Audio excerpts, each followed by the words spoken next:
Hola, ¿cómo está? Muy buenas tardes. Gracias por acompañarnos en una misión de estos programas especiales que estamos teniendo para usted. Un programa de perspectivas. Estamos aquí en las instalaciones de la Procuraduría Agraria en el centro histórico de la Ciudad de México.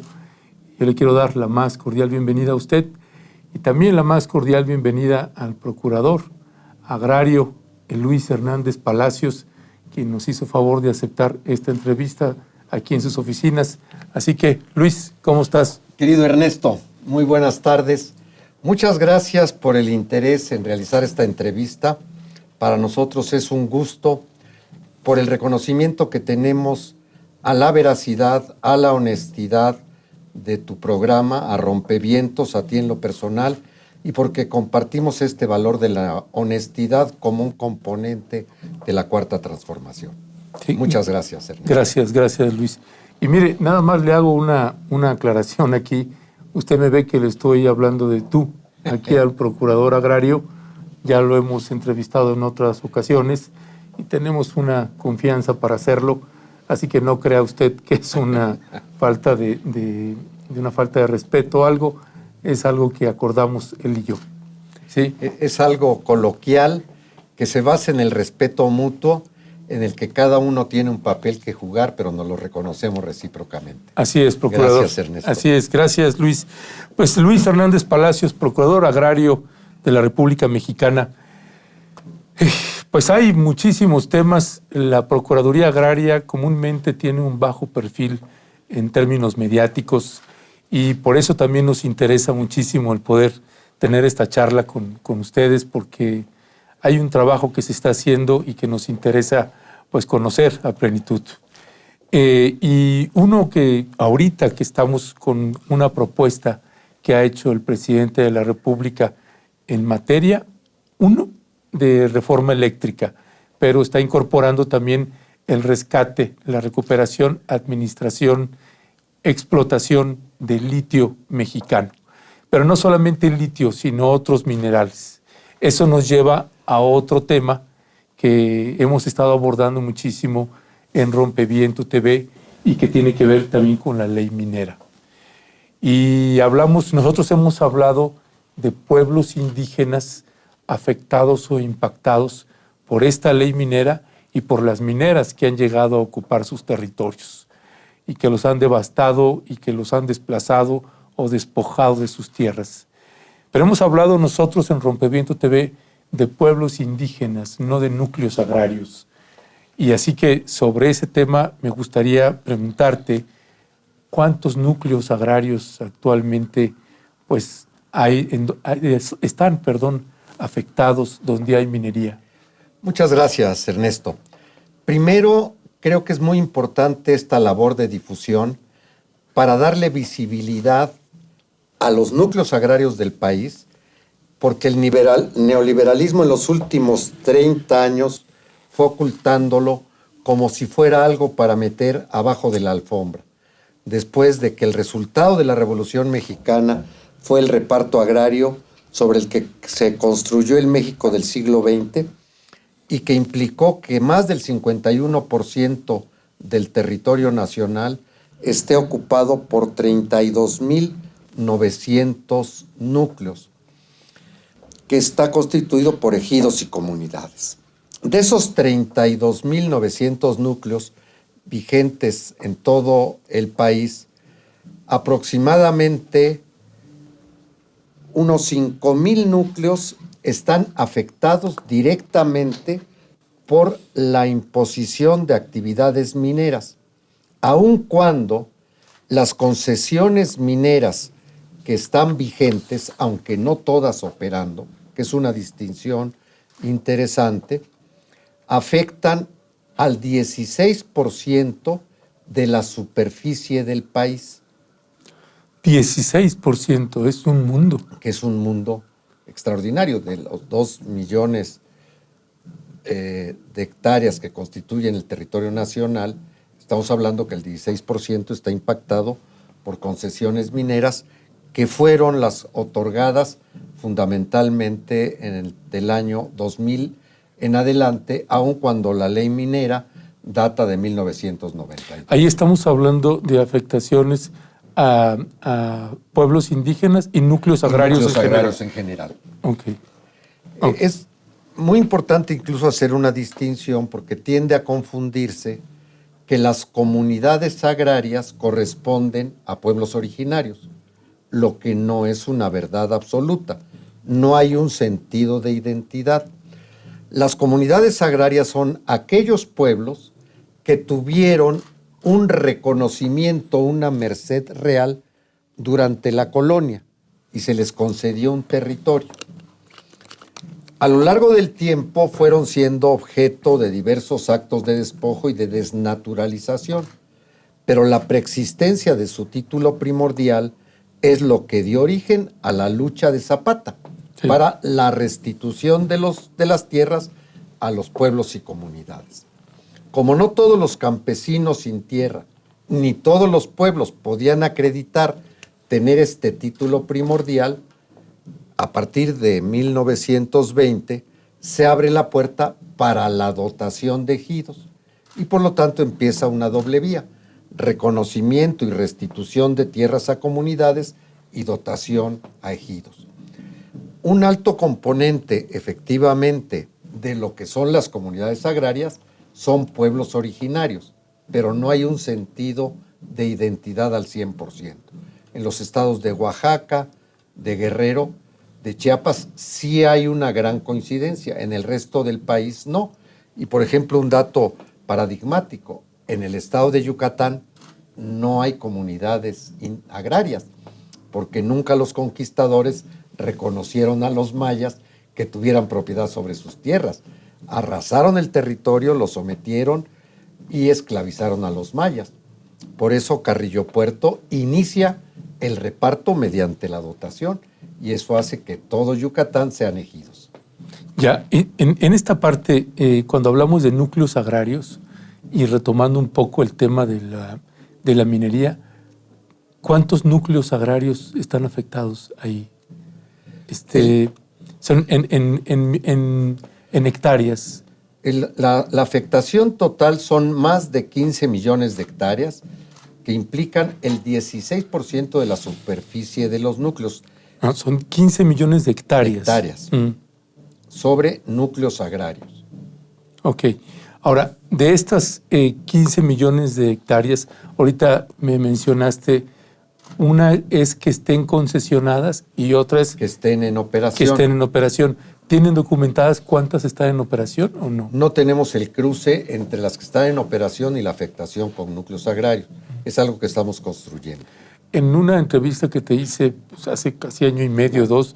Un año y medio. Año y medio aproximadamente. En esa ocasión era otro tema, pero abordábamos también el tema de cómo se habían encontrado la Procuraduría Agraria en lo que tocaba a los vacíos de información.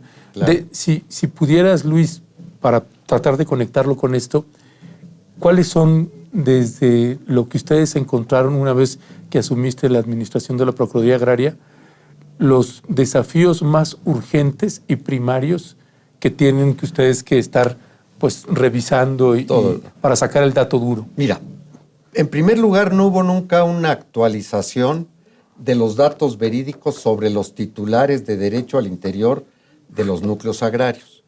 Es decir, lo que se llama el padrón de ejidatarios o de comuneros. ¿No había un padrón? Hay padrones, pero que no están actualizados. El padrón es algo que se mueve casi cotidianamente, que son los fallecidos, los que vendieron la totalidad de sus derechos, que pierden su calidad agraria, y hay una franja gris de los desavecindados que dejan de tener participación aunque tengan la titularidad de un derecho. Esto, que es algo que dejó de elaborarse de manera sistemática y general en el tiempo, hizo que los padrones sean absolutamente desactualizados. Te pongo un ejemplo.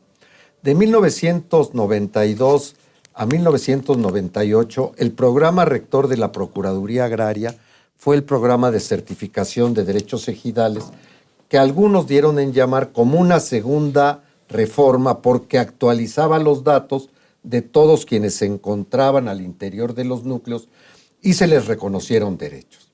Pero en algunos ejidos que tenían un padrón anterior de los beneficiados de 500 ejidatarios, cuando se llevó a cabo este programa de certificación, se reconocieron 500 y nunca se dieron de baja a los 500 anteriores, o se cotejó cuántos de los 500 nuevos reconocidos correspondían a 500 que ya tenían su calidad y cuántos habían desaparecido. Por lo tanto, tenemos padrones inflados de 1,000 cuando la asistencia real es de 500. Esto ocurrió en un alto número de núcleos y nunca hubo el cuidado de actualizar los padrones de ejidatario a lo largo de 30 años que vamos a cumplir, más los movimientos a los que he hecho referencia. El segundo punto que tiene que ver con esto es la actualización de los órganos de representación. En 1992, los comisariados ejidales y los comisariados de bienes comunales dejan de ser autoridad para ser representantes de la Asamblea y tienen una vigencia de 3 años improrrogables y que tampoco pueden ser reelectos. No hubo, sino en la primera fase, con motivo del programa de certificación y a partir de 1914-15, un interés por mantener actualizados los órganos de representación. Pero en todo este periodo hubo una serie de vicios que generaron neocacicazgos, mini cacicazgos, macro cacicazgos en los núcleos agrarios, muchos fundados en la incertidumbre de los padrones, quienes tenían derecho a elegir a sus representantes. Entonces, nosotros nos hemos planteado como 2 tareas fundamentales, que serían la quilla de barco para conducir a Nuevo Buen Puerto a la Procuraduría y a los núcleos, actualizar padrones, la renovación oportuna de órganos de representación, y tercero, vinculado con ello, la actualización de sus reglamentos. ¿Qué es el reglamento interior? La decisión del ejido de qué es lo que quieren hacer en el aprovechamiento de su territorio. Aquí es importante decir que la Ley Agraria de 92 separó los recursos naturales del territorio de la tierra y dejó a los núcleos agrarios como propietarios de la tierra. Y el resto de los recursos salieron de este ámbito agrario de regulación. Eso es todo un tema. Hay que recordar que hasta 1992 las legislaciones agrarias establecían que los núcleos eran dotados de tierras, aguas, pastos, montes y bosques. Es decir, había una concepción de integración de los bienes que integran el territorio. Sí, la ley de 92 comunal. Habla de tierra, se establece la ley de desarrollo forestal, por otra parte, la ley de aguas y la ley minera. Si bien es cierto, la ley minera está referida a los bienes del subsuelo, que nunca formaron parte de los haberes con los que fueron dotados los núcleos agrarios, sí se produce una contradicción, porque todo mineral que está en el subsuelo hay que sacarlo a la superficie, en donde tienes un derecho constituido, y que no es solo de la tierra, sino de los bienes ambientales, de vegetación, biodiversidad, selva, bosque, que están en la superficie. Y esa ley minera, bueno, quitó a los pueblos y quitó los derechos de todo el mundo. Ese es un tema que hemos insistido mucho, Luis, y que ahorita con la propuesta del presidente López Obrador, que algunos mexicanos y mexicanas la vemos bien y decimos, por fin hay una propuesta cabal. Nosotros lo que hemos planteado, que es que tiene que ir vinculada con una reforma a la ley minera y una reforma a la ley indígena. Claro. Que no puedo ver separados esas 3 leyes, ¿no? Que está, bueno, una que está presentando el presidente en lo que toca minerales y particularmente el litio y otros, más estas otras, más la reforma a la ley minera. Y ahorita que la estás abordando, me da pie para entrar al tema que también nos interesa mucho abordar. Hace el del 19 al 22 de octubre pasado fue el 34ª Convención Internacional de Minería en Acapulco, Guerrero. Nosotros le hemos dado seguimiento a eso, pasamos algunas exposiciones, fragmentos de algunas exposiciones, dimos seguimiento en medios de comunicación y bueno, pues las exposiciones que digamos que veíamos que estaban más vinculadas a la propuesta del presidente López Obrador, que era la propuesta, el discurso que llevaba Tonatiu, no me recuerdo el apellido, Herrera, de la Semarnat, y el discurso vuestro, tu discurso de la Procuraduría Agraria. No así el discurso del Servicio Geológico Mexicano ni del enviado de la Secretaría de Economía, que es el titular de la Unidad de Coordinación de Actividades Extractivas, el maestro Efraín Alba Niño, que se iba en representación, como lo anunciaron, de la Secretaría de Economía, Tatiana Cloutier. Él planteaba el que sí les interesaba a ellos, pues que había que dar concesiones, y era un discurso contrario a lo que está planteando el presidente López Obrador. No te voy a meter a ti en ese tipo de conflictividades. Lo planteo, uno, porque pues tengo que marcar que hay una diferencia ahí. Dos, que en términos mediáticos, el discurso que estaba más plegado al presidente, que era el de la Procuraduría Agraria y de la Secretaría del Medio Ambiente, pues no salió en prensa, casi estaba muy opacado en prensa, pero el discurso de la Secretaría de Economía y de la titular de Flor de María Harp, la titular del Servicio Geológico Mexicano, pues esos estaban en primeras planas y como nota principal. Ese era un dato para nosotros importante. El discurso de la gobernadora de Chihuahua, el discurso del gobernador de Durango, que también iban en el mismo tono. Tú hiciste un planteamiento que nosotros pudimos acceder por una nota periodística del sur de Guerrero. Y no había otro medio, pues, ¿no? Ahorita que amablemente ya me haces favor que te solicité esa exposición completa, ¿no? La ponencia. Pero ahí haces comentarios que me parecen muy pertinentes y que vienen al tema.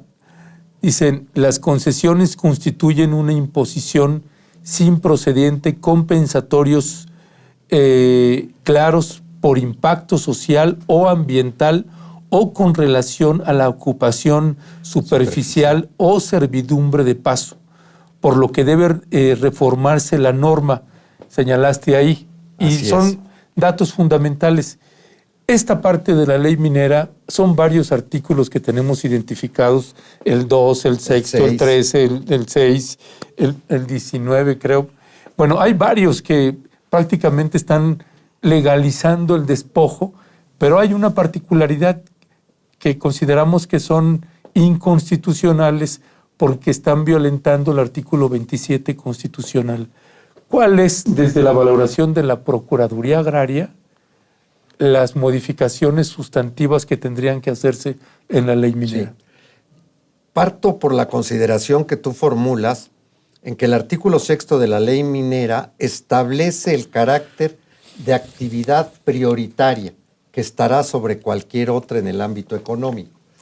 Y esto coloca, en consecuencia, que cualquier actividad productiva que los núcleos agrarios puedan tener en la superficie que es de su propiedad, vinculada al proceso extractivo de la minería, quedará subordinado en una lectura lineal de lo que el artículo dice, y que esa ha sido la interpretación preponderante.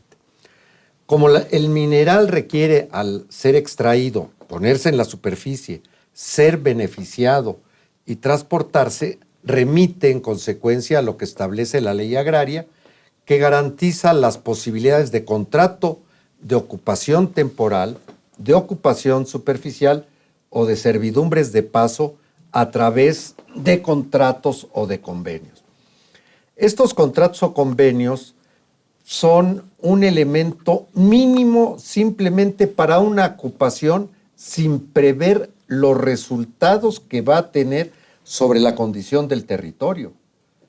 Una concesión minera puede estar afectando en el beneficio del mineral de manera permanente y hacer inutilizable para cualquier otro fin a la superficie sobre la cual se desarrolla su beneficio. Esta parte compensatoria equitativa nunca está prevista. Te pago una renta por ocupar tu superficie, como si al término del convenio te la puedo devolver en las condiciones en que las recibí. Esto, ningún contrato de arrendamiento establece que pueda ocurrir si existe un daño irreparable o un daño que requiera ser rehabilitado. Consecuentemente, aquí está la primera inequidad. Entonces, creemos nosotros que son varias las reformas que tienen que establecerse.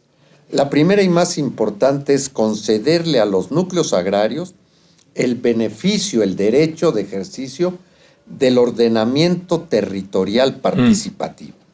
Es decir, que definan a través de un proceso reflexivo comunitario cuál es la utilidad, el beneficio y el aprovechamiento a los bienes de su territorio. Y en el caso de que reconozcan la posibilidad para establecer convenios y contratos en relación a la minería, que establezcan las limitaciones y las compensaciones para que culminen en los procesos convencionales a que haya lugar. En segundo lugar, derivado de o vinculado profundamente al ordenamiento territorial comunitario participativo, aquí lo que impulsamos, fíjate, es la consulta minera. Si partimos del hecho de que está establecida y reconocida desde la Convención 169 de la OIT, la consulta indígena para cualquier modificación, afectación o impacto en el territorio de obras privadas, gubernamentales o sociales, y que la consulta significa un proceso de diálogo en la construcción para llegar a acuerdos y satisfacción de demandas y necesidades colectivas, pensamos que bajo la reforma constitucional en materia de derechos humanos es posible establecer que bajo el principio pro persone, aquello que es la legislación más beneficiosa para un sector de la población tiene que extenderse al resto. O sea, es decir, ampliarla a los núcleos agrarios. La consulta indígena tiene que ampliarse a una consulta agraria. Para el caso particular de la minería, pero es posible que bajo esta condición pueda ampliarse a otros ámbitos de actividad económica. ¿Qué implicaría esto? Que la consulta es dar a conocer cuál es el proyecto que se pretende llevar a cabo, cuáles son sus efectos y sus consecuencias, y en reciprocidad cuál es el planteamiento del núcleo agrario respecto a las condiciones que precisan para la conservación y rehabilitación de su territorio. Y este sea el marco para establecer la convención.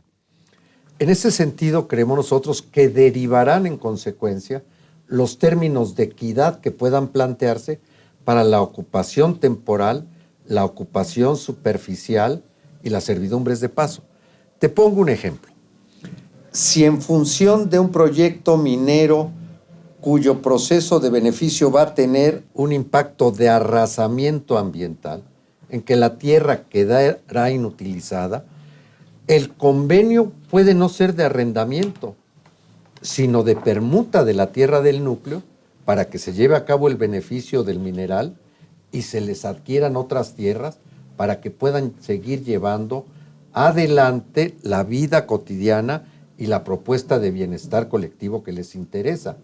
Pero que además en ello tendría que haber una compensación adicional por el desplazamiento del que van a ser objeto, así sea a unos cuantos kilómetros de su lugar de residencia, de vida, de proyecto de vida. Bueno, te voy a dar otro territorio que te compensa, donde vas a poder seguir viviendo y desarrollándote, pero tu traslado tengo que compensarte con algo adicional por el efecto de este desplazamiento que se produce. ¿Y en el caso de negarse? No, pues tendría que ser una convención. Si no aceptan la convención, pues no hay trato. Y entonces podría llegar al efecto de que no pueda haber la ocupación superficial. Pero creemos que si hay una buena disposición y que es algo que tenemos que construir, nosotros no estamos en contra de la minería, estamos en contra de la minería de malas prácticas que atenta contra la vida de los núcleos, su bienestar, su proyecto de vida y sobre el ambiente. Esto es lo que tenemos que cautelar. ¿Y qué plantea la Procuraduría Agraria para resolver eso, para atender esto? Porque estaba en los datos que estábamos checando, hay 25,000 títulos de concesión vigentes. Sí, no todos están en actualización de producción. Pero hay 25,000. Entonces, lo que nosotros estamos planteando es abrir los espacios de negociación, ser un integrador que vaya posibilitando, aún antes de la reforma, el que sean escuchados y atendidos los núcleos agrarios, y nos corresponde a nosotros asistirlos, orientarlos y, en su caso, proporcionarles los medios de defensa jurídica. Pero creemos profundamente en el diálogo, creemos que es posible ir encontrando alternativas útiles desde una posición de defensa del territorio. Y que esto, si nosotros trabajamos articuladamente con Semarnat, encontraremos los canales a través de los cuales las autorizaciones necesarias para el cambio de uso del suelo, para las manifestaciones de impacto ambiental, consideren la opinión, el punto de vista de los núcleos. Y aquí sí encontramos herramientas jurídicas limitantes a la actividad de la minería cuando ello conlleve una afectación al ambiente y, en consecuencia, o paralelamente o articuladamente, a los núcleos agrarios. ¿Hay algunos artículos de la ley minera que consideres que deberían de derogarse? Yo creo que tiene que hacerse una revisión profunda bajo una lógica distinta de la ley minera, pero igual que en la ley agraria, esto es lo deseable y en ocasiones lo mejor es enemigo de lo bueno. Tenemos que plantearnos algunos elementos mínimos indispensables. Sí, yo entiendo que eres procurador agrario y que no te puedes aventar así recio. Yo lo puedo entender. No. Pero yo me aviento, Luis, desde el punto de vista de los núcleos. Sí. Y tengo opinión en relación a la ley minera desde la perspectiva de los núcleos, a ver, que es mi quehacer. Yo creo que lo primero es que tenemos que establecer la obligatoriedad del ordenamiento territorial. Segundo, establecer la consulta minera a los núcleos agrarios. Tercero, establecer en ley la prohibición al fracking. Cuarto, la prohibición a la minería a cielo abierto. Quinto, establecer el proceso compensatorio por daño ambiental, que aquí hay una deficiencia de la legislación ambiental mexicana en general, carece de dientes.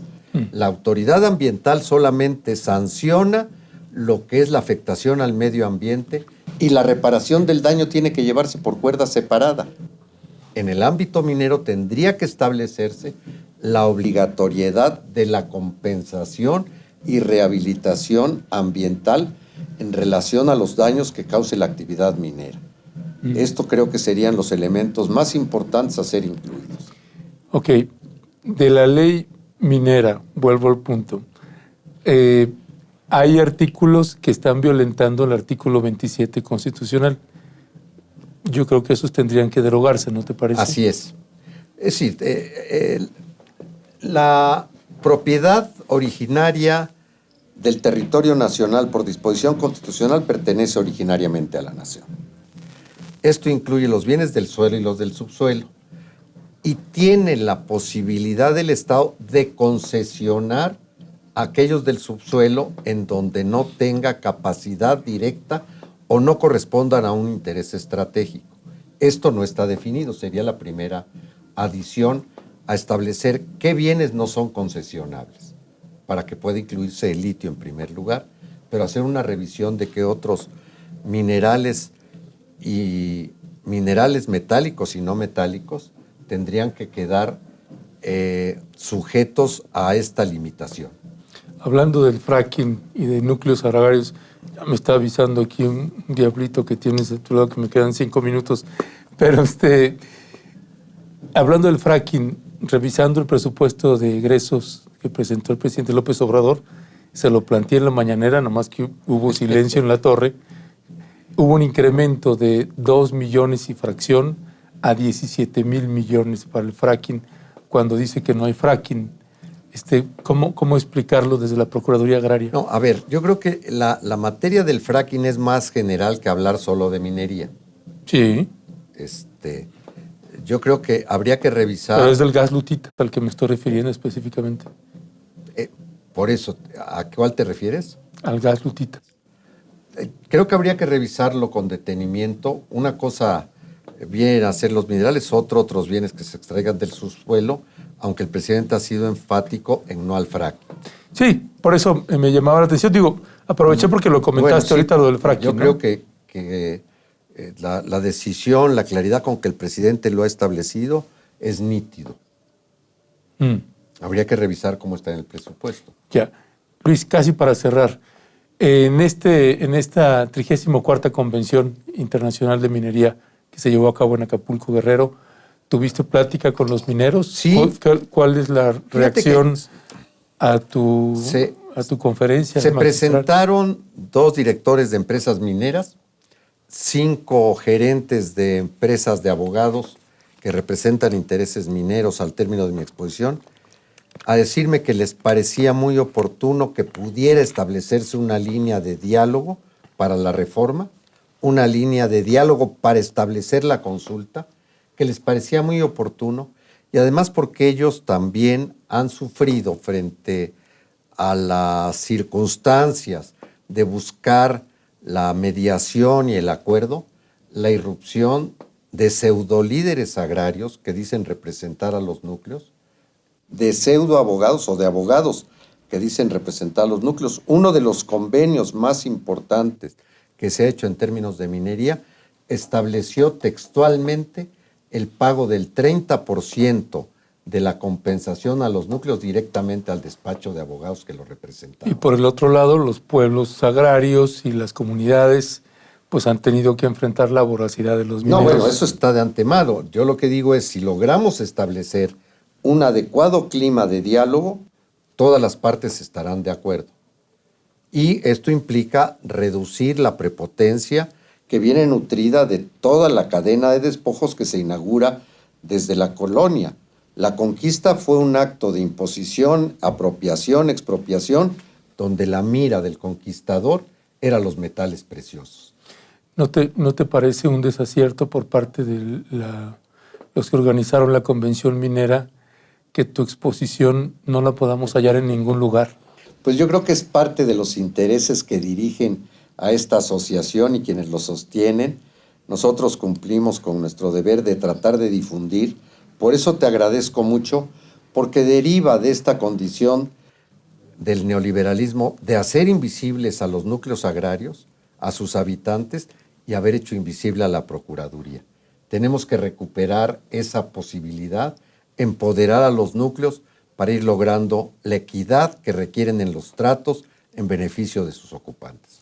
Pues esa industria minera pues silenció tu discurso y el de la Secretaría del Medio Ambiente, del de la Semarnat. Así que bueno, pues eso también nos dice mucho de lo que señalas, los intereses que hay ahí detrás.